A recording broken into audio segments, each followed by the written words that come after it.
Olá, olá, olá. Eu vim falar um pouco sobre o que está acontecendo no Oriente Médio, em particular na região do Iêmen, né, um país que está ali no centro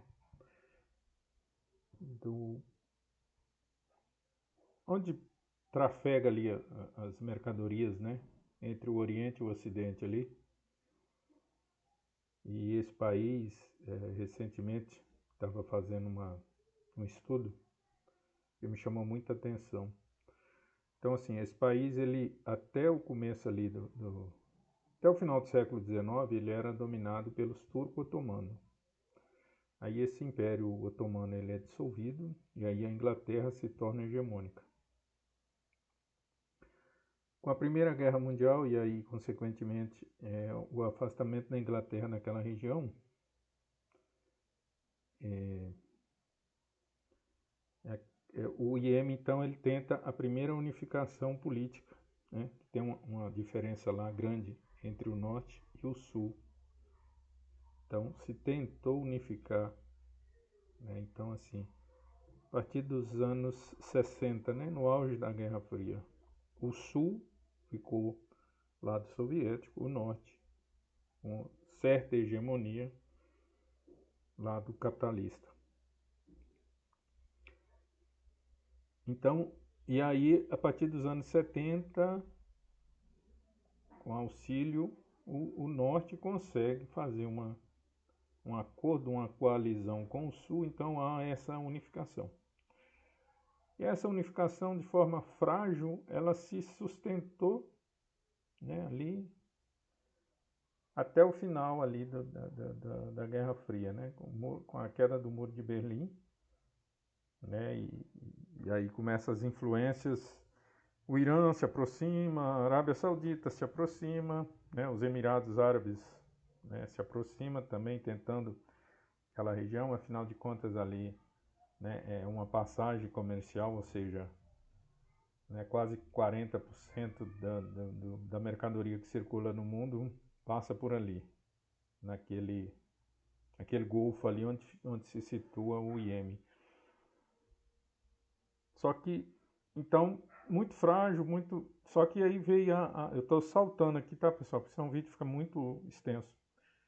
E aí veio a Revolução Árabe, né, que varreu aquela região, né, começou lá no norte da África e adentrou aquela região do Oriente Médio.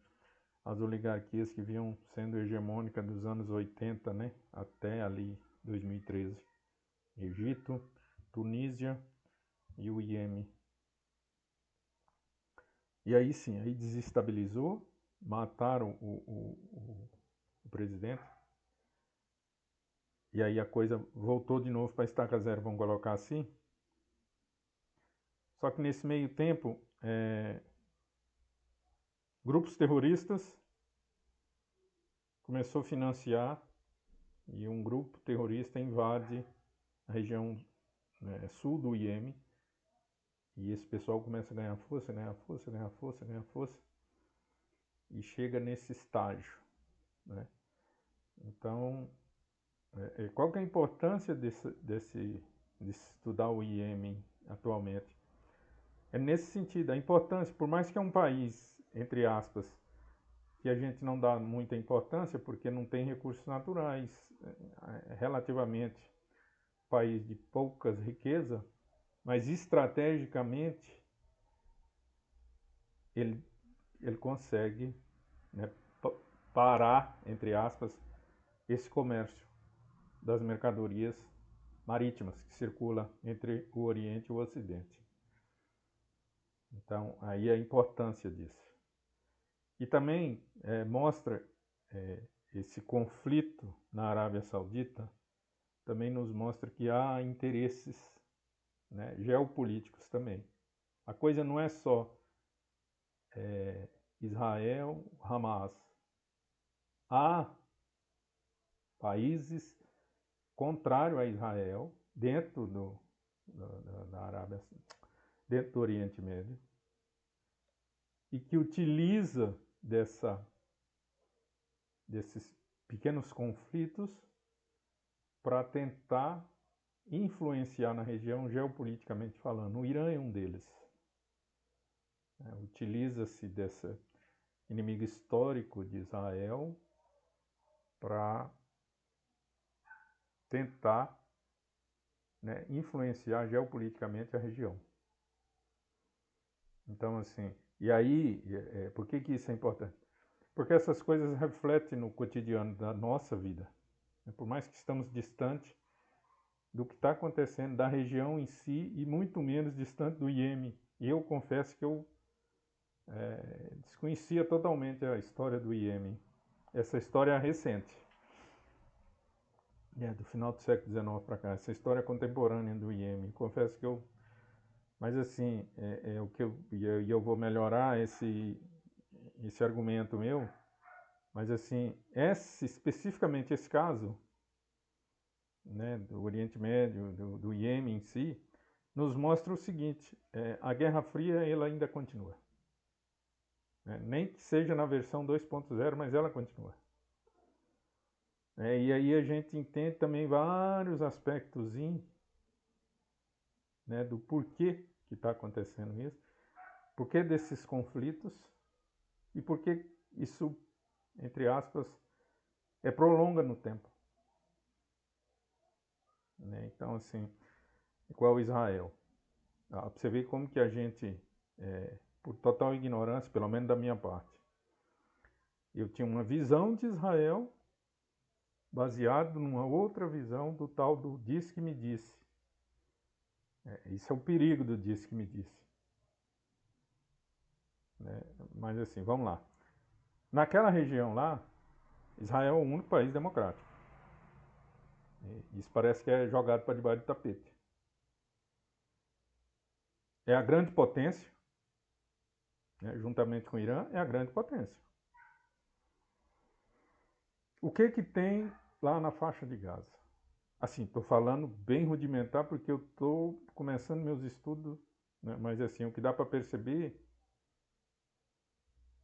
é que tem um algo a mais. Tem uma certa... Entende? Não é bem aquilo, aquela realidade. Mas é só estudando o processo histórico que a gente vai entendendo quem é quem naquela região. Então, assim, precisa ocorrer um conflito, precisa ocorrer um evento importante para a gente jogar nosso olhar em cima dele. Pelo menos aconteceu isso comigo. É porque a gente fica muito preso no Ocidente, muito preso nos problemas nossos e esquece de fazer análise geopolítica da globalização. Por que a globalização ela é hegemônica? Isso não é um discurso, globalização. Isso é real, a globalização existe, ela está aí. E ela influencia o tempo inteiro. Eu vou dar um exemplo ilustrativo. A minha cidade aqui, onde eu estou residindo, abriu todas as possibilidades. Só que a classe dirigente não percebeu isso ainda ou não quer perceber isso. Do tipo, percebeu, mas não quer que isso venha a público. A cidade aqui onde eu me encontro, ela tem um potencial turístico incrível. Só falta o quê? Investidores. Isso a globalização proporciona. Mas eu tenho que mostrar, eu tenho que vender esse peixe do turismo, porque senão nada vai acontecer. Só que com a globalização isso é possível. Essa riqueza natural que existe aqui, essa riqueza cultural que existe aqui na região onde eu estou residindo, só que me parece que não tem essa vontade política. Parece que uma oligarquia só quer os benesses, o que não está errado, pessoal, não está errado. A pessoa investiu anos a fio, pelo menos eu estou pegando um evento, a pessoa investiu anos a fio naquele evento. É lógico que agora ela quer o retorno. Isso é fato. Não podia ser diferente. O que eu estou falando é que sai dessa coisa pequena. Igual, o governo tal, a inflação disparou, que não se... Não é o governo tal, é o mundo globalizado. É essas questões geopolíticas que refletem o nosso cotidiano. Não tem governo tal. Não tem que no outro governo... Não existe isso. O que existe é ampliar essa coisa, é acompanhar essa geopolítica que está aí. Essas influências, é acompanhar tudo isso. Lógico que a história é uma grande ferramenta. É porque ela mostra o processo todinho que chegou aqui, da onde que saiu, mostra todo o processo. Mas assim, o pano de fundo a gente percebe, né, na questão do IEM, é a globalização o pano de fundo. Até então aquele país era desconhecido, assim, para nós ocidentais e tal. IEM, devia falar e tal. Mas com a globalização e com esse evento que está acontecendo lá, a gente vê o tanto que tudo está interligado, tudo está globalizado, geopoliticamente falando, economicamente falando. É isso que a gente tem que ampliar o leque. Tem que sair dessa coisa rasa. Né? E assim, e a gente que tem esse compromisso com os estudos, essa coisa da profissão que nós abraçamos, né? Assim, eu, mero professor de história, professor entre aspas, né? Mais para aprender do que para ensinar. É mostrar isso. A gente se sente na obrigação, mesmo que assim de forma rude, né? Superficial, vamos botar assim, né? Mas é aquela coisa, né? Fazer a parte. Né? O que eu estou fazendo para mudar isso? Então essa questão mostra assim para mim, nesses pequenos períodos de estudo, a globalização está aí, é fato, não tem como negar. Mas ela também traz seus benefícios. Igual eu estou falando da região nossa, o potencial está globalizado, abriu. Mas as pessoas ainda insistem em viver no século passado, num mundo que não existe mais. Né? Na coisa só para mim. Não é só para mim. Para mim e para os outros. Né? Hoje, para mim, isso está claro, a globalização. Gente, quem é rico, quem investe, quem tem os benefícios na globalização, lógico que tem. É a maior fatia do bolo, mas tem a menor fatia do bolo, que não é a migalha. A globalização proporcionou isso. Não querer ver isso é ir contra a história. Né? Então, assim, uma cidade onde eu me encontro, que tem suas limitações econômicas, cultural, etc., abriu as possibilidades de ser uma grande cidade, hegemônica na região. Mas para isso ela tem que abrir para a globalização, não tem como. E aí onde é que está o embate? Algumas lideranças, algumas oligarquias vão contra. Mas a retórica é: investir, estão fazendo. Não estão fazendo. Porque quem não atrapalha, ajuda. Acho que é isso que está predominando aqui. Se a pessoa não quiser fazer nada, beleza. Dentro do contexto, é isso, beleza. Quer se beneficiar sozinho, beleza. Mas não atrapalha quem quer. Deixa a globalização entrar. Porque daí você vai dar oportunidade para quem não está tendo oportunidade. E aqui está cheio de gente com oportunidade, mas não consegue. Por quê? Há essa barreira, entre aspas, de um grupo, né, de uma oligarquia que não deixa. E aí a cidade perde. Né? E as pessoas estão assim numa descrença, numa desesperança que esse coisinha pequenininha que está acontecendo na cidade já é motivo para mim, sabe, aquela coisa que não é mais do que obrigação, mas é que ficou tantas décadas sem, que quando começou a pintar, começou a fazer, que viu máquina nas ruas, que viu isso, que viu aquilo, já é o melhor dos mundos, é o melhor prefeito da história. Blá, blá, blá. Não, gente, calma. Ficou muito tempo sem isso.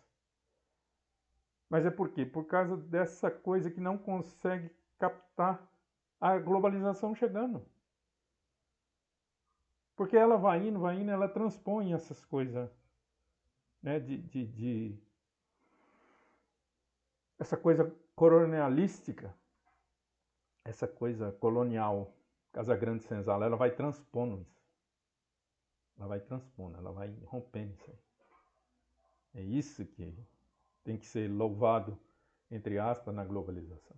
Esses hábitos, essas coisas arcaicas que só atrasam o desenvolvimento estão sendo rompidos, esses laços estão sendo rompidos.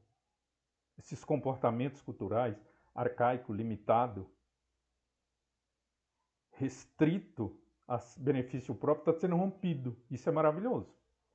E graças à globalização. Então, assim, uma coisa que a gente projetava para acontecer daqui 150, 200 anos, pode acontecer agora. Um período curto. 15 anos, 20 anos. Por mais que parece que não querem, mas é inevitável. É inevitável. Então, assim, esse evento geopolítico que está ocorrendo no Oriente Médio mostra isso. Aquela coisa do macro, você entender o macro e vir para o micro, para a sua realidade. Você entende isso, está abrindo. Não tem jeito. IEM, gente, não era nada. Há pouco tempo atrás, não era nada. Se via falar de uma miséria, uma guerra civil ali, porque essa briga da unificação política era o que vinha para nós. Agora não. A importância geopolítica daquele. E aí, todos os interesses, Irã, os grupos terroristas infiltrando. Entende? A influência do lugar. E aí trazendo para o micro, é a minha cidade. Por mais que insignificante, isso está isolada, a globalização está trazendo o contraponto. Está trazendo um novo. A aurora. O horizonte já é possível ver. É isso. O horizonte histórico já é possível ver. Então,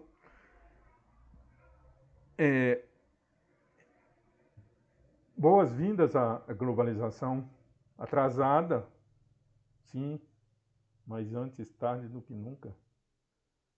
Então, graças a essa globalização, está possibilitando esse desenvolvimento. Então, era isso. Valeu.